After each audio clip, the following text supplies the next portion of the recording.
하나님 아버지, 허물과 죄로 죽었던 죄인 살려주시고 오늘도 새 생명 가운데 거동케 하시니 감사합니다. 주여, 영광스러운 새 출발 못지않게 중요한 것은 매일매일의 삶이요 과정인 줄 압니다. 최후 승리를 얻을 때까지 오늘도 힘차게 달려가는 모든 믿음의 백성들 다 되게 하여 주시옵소서. 오늘도 하나님께로부터 모든 것을 받아 쓰는 저희들은 일절 겸손해야 될 줄 압니다. 교만을 미워하고 악을 멀리할 수 있도록 성령님 지켜주소서. 오늘도 로마서 말씀을 통하여 우리의 영혼의 양식을 공급하시는 주님을 찬양합니다. 주여, 간절히 빌고 원합니다. 하나님의 사람이라 하는 자들이 주의 말씀을 멀리하지 않도록 도와주시고 늘 묵상함으로 악에서 떠나고 하나님 기뻐하시는 바 순종케 하옵소서. 고통 중에 있는 자들, 눈물 속에 지내는 자들 주께서 찾아가시사 위로하여 주시며 우리도 위로와 평화의 대리자로 써의 사명을 잘 감당케 하여 주소서. 이 아침의 시간을 주께 맡깁니다. 주님, 우리와 가까이 하여 주소서. 기도할 때 확신 주옵소서. 응답을 끝까지 소망하게 하옵소서. 예수님 이름으로 기도합니다. 아멘. 하나님의 말씀 로마서 13장입니다.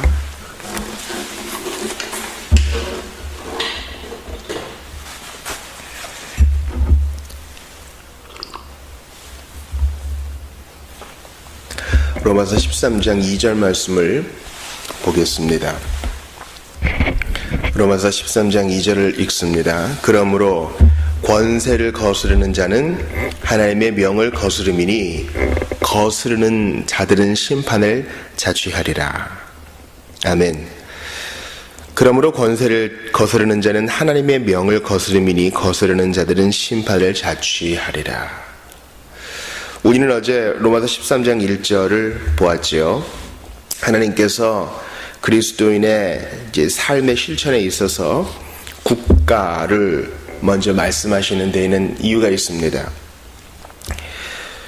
그 이유는요, 여러분, 무정부 사회, 대부분의 사람은 무정부 사회를 경험 못했을 거예요. 우리 사회가 같이 어울려 사는 공동체 아닙니까? 그런데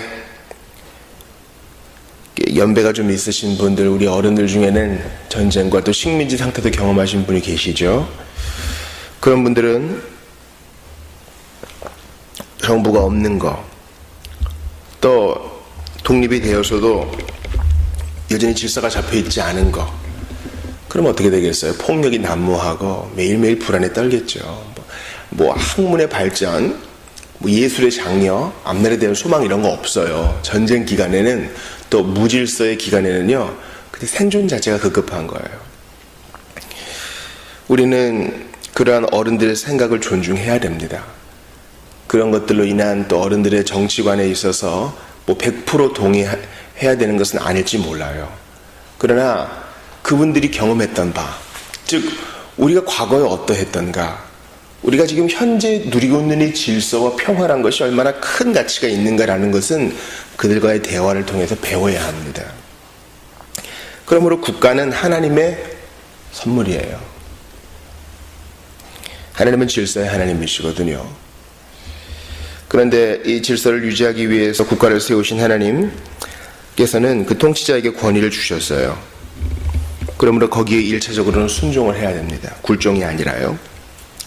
적법한 책임을 져야 합니다. 그리고 어제 중요한 적용을 했어요. 이 권위는 단지 국가의 문제만은 아니다. 즉 우리는 부모로서, 교사로서, 또 회사에서는 관리자와 또 직급자로서 권위를 가지고 있어요. 힘을 가지고 있다고요. 그래서 그 힘을 잘 써야 된다고 하나님 앞에서 책임을 져야 한다 말씀을 드렸습니다. 왜냐하면 우리보다 높은 권위자들 중에 권위자이신 하나님 계시기 때문입니다. 그분께서 우리에게 그 힘을 나누어 주시고 위임하셨으니 청지기 사명을 잘 감당해야죠. 우리는 하나님의 대리인이라는 마음가짐으로 정말 이 힘을 있을 때 잘 써야 됩니다. 우리 예수님 보셔요. 그 힘을 다 쓰실 수 있었지만 쓰지 않으시고 종노릇하지 않으셨습니까? 아버지의 권위 아래 자기를 놓으셨어요. 그러한 순종, 또한 오늘도 보겠지만 우리 주님은 혁명적인, 테러적인 그 개혁자도 아니셨어요. 그분은 당시의 권위를 인정하셨습니다. 그러므로 우리는 성경의 말씀대로 그리스도의 본을 쫓아 이 권위를 잘 사용해야 되겠습니다.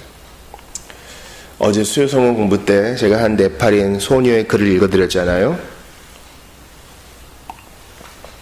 네팔 노동자들이 가장 많이 듣는 얘기가 바로 야 이 새끼야라고 합니다. 욕부터 배우는 거죠. 한국에 희망을 갖고 왔는데. 그래서 새로 시작하는 정부는 이런 노동자들 200만이 넘는 노동자들의 인권을 좀 존중하는 장치를 만들어 주시면 좋겠다 했어요. 옳은 얘기입니다. 이것을 위해 국가가 필요해요. 이것을 각 개인이 뛰어다니면서 해본다 해보세요. 되겠습니까? 우리가 한 달에 한 번씩 고백하는 니케아 신조 있죠? 니케아 콘스탄티노플 신경이요. 이제 본래 니케아 신경이 어떻게 작성되었어요? 여러분, 이것이 이제 교회의 문서이지만 이것을 이해하는 눈은 좀 넓어야 돼요.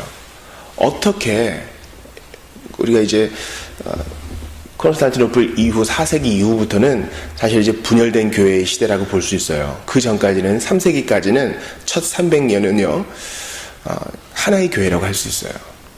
그때 하나의 교회가 어떻게 다 모일 수 있었느냐, 대표자들이 바로 국가가 그 일을 추진했기 때문이에요. 콘스탄틴 황제가 다 같이 모여서 신앙 고백을 정리하라, 이 문제를 해결하라 했기 때문에 된 것입니다. 우리는 이제 콘스탄틴 황제에 대해서 우호적이지만은 않습니다.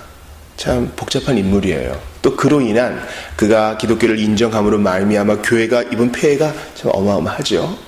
그럼에도 불구하고 하나님께서 또 그를 사용하셔서 이단을 정죄하고 바른 신앙 고백을 정리하게 한 것은 참 복된 일이라 하겠어요.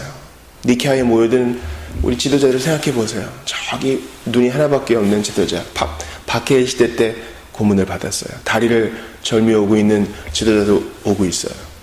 그는 끝까지 믿음을 부인하지 않았습니다. 그런 대표자들은 바로 국가의 권위 아래에 순종하여 신앙 고백을 정리한 것입니다. 왜냐하면 그 신앙 고백 정리하는 것이 하나님의 뜻이라고 믿었기 때문이에요. 오늘은 로마서 13장 2절을 보면서 특별히 이제 이 권위에 순종하는 것에 대한 또 다른 면도 한번 보겠어요. 권세를 거스르는 자는 하나님의 명을 거스름이니 거스르는 자들은 심판을 자취하리라. 우리가 좋아하지 않는 성경 구절 가운데 출애굽기에 이런 구절이 있어요. 부모를 거역하는 자는 돌로 쳐 죽이라 그랬어요. 아마 요즘 같은 세대에서 아이들이 부모에게 반말을 하고요, 부모를 친구 이하로 대접하고 부모에 대한 존경이 많이 없는 세대에 그런 말씀을 읽는 자들이 있다면은 거부감을 느낄지 몰라요. 그러나 하나님은 권위를 아주 소중히 여기셔요. 그 한 남녀가 성인이 되어서 부모가 됐을 때에는 뭐 자연스러운 생물학적인 그 결과가 아니라 주께서 그에게 부모 될 하나님의 대리자로서 자녀를 다스릴 권세를 주신 거예요. 그러면 그것을 잘 활용해야 됩니다. 그런데 그것을 인정하지 않는 것은 하나님을 거역하는 것입니다. 우리가 요즘 맥체인 성경 읽기 민수기 보잖아요. 하나님께서 모세와 아론을 하나님의 대리자로 인정하시고 그를 세워주셔요. 그러니까 모세와 아론에게 대항하는 것은 하나님께 대항하는 거예요. 적법하지 않은 일로 대항하는 것 때문에 그들은 심판을 받습니다. 이것은 아론도 예외가 아니었고 미리암도 예외가 아니었습니다. 그러므로 적법한 순종이 필요합니다. 거스르는 자들은 심판을 자취하리라. 하나님께서 이 일에 대해서 정말 분노하셔요. 왜냐하면 힘 중에 힘이시고 통치자들 중에 통치자이신 하나님께서 작은 대리자들을 이렇게 세우셔서 모든 것이 질서 있게 하셨는데 그 질서를 지금 무너뜨리려고 하는 자들이 있단 말이에요. 너희만 왜 제사장 하느냐? 우리는 왜 힘겹게 일을 하고? 고라 자손과 그 일단의 반역을 보셔요. 우리 하나님은 질서의 하나님이셔요. 권위를 인정해야 됩니다. 우리는 국가에 하나님의 지혜가 반영되어 있다는 것을 기억해야 돼요. 저희 이제 친척들 가운데서 또 기초수급자가 있어요. 우리 교회 가운데도 있죠. 만약에 교회가 이 복지 문제를 다 해결하려 한다면 할 수 없을 거예요. 지금 교회의 연합도 힘들고 각 교회마다 천일들이 있으니까 나라가 복지 문제를 딱 관장하니까 우리가 그나마 좀 안심할 수 있잖아요. 하나님의 지혜가 담겨 있어요. 그런데 만약에 이러한 하나님의 지혜인 국가를 무시한다면 사사기 21장 25절과 같은 혼란이 일어날 거예요. 그때 이스라엘이 왕이 없으므로 사람이 각기 자기의 소견에 오른 대로 행하였더라. 아까 말씀드린 대로 이런 일이 벌어지게 되면 약자들이 피해를 받고 앞날에 대한 소망 없어져요. 우리는 마태복음 22장 21절에서 예수님이 하신 말씀 기억해야 돼요. 한 바리새인이 예수님께 질문했죠. 세금을 가지고 이제 예수님에게 트집을 잡은 거예요. 그때 예수님이 분명히 말씀하셨어요. 이 동전의 형상을 보면서 누구 거냐? 가이사 아니냐? 그러면서 가이사의 것은 가이사에게 주고 하나님의 것은 하나님에게 바치라. 이 말은 그 어디에도 그 말을 다 들었다가 꼬투리를 잡으려는 사람 그 누구에게도 책 잡히지 않는 말이에요. 납세의 의무를 존중하지만 하나님의 권위를 먼저 두어라 하는 것이죠. 여기에 대해서 각각 다른 입장이 있을 수 있어요. 첫 번째는 하나님의 권위만 인정하는 겁니다. 그러니까 시민으로서의 의무를 도외시하는 거죠. 세상과 분리적인 태도를 취하는 자들, 또 수도원주의 운동이 그럴 수 있어요.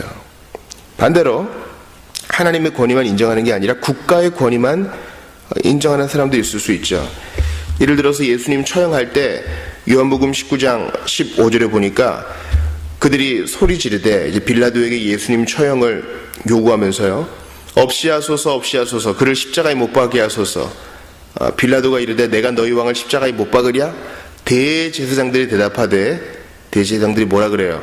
가이사 외에는 우리에게 왕이 없나이다. 이건 뭐 하나님을 배반하는 행위죠.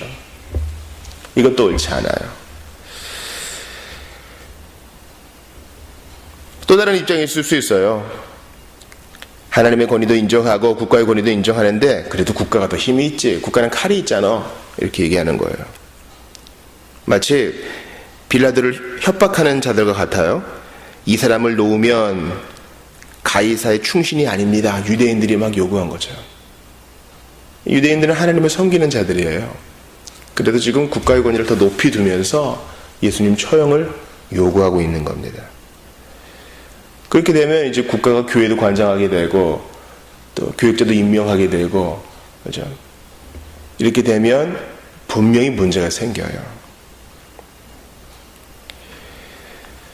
전쟁 때 그랬지요. 국가가 교회를 통제하면서 이른바 제2차 세계대전에 독일에서 일어난 일 아닙니까? 이 이야기를 말씀드리면 참으로 깁니다만 국가가 교회를 통제하여 자기 이익을 챙기려고 했던 일은 비일비재했어요.